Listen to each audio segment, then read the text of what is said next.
মোমবাতি আর চাঁদ।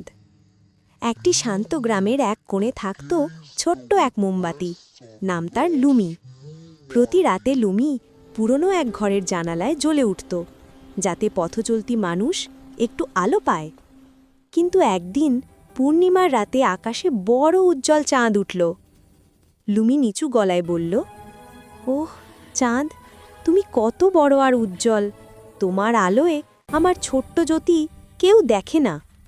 চাঁদ হেসে বলল, প্রিয় লুমি, দুঃখ পেও না, আমি আকাশ আলোকিত করি, আর তুমি মানুষের ঘরে উষ্ণতা আর আশা নিয়ে আসো। লুমি ভাবল, কথাটা সত্যি। সেদিন রাতে সে আগের চেয়ে উজ্জ্বল হয়ে জ্বলে উঠল।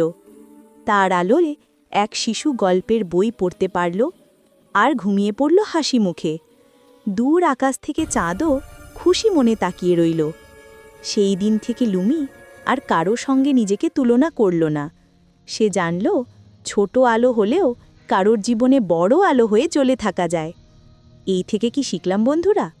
নিজের আলো যতই ছোট হোক, সেটি কারো জীবনে আনন্দ ছড়াতে পারে।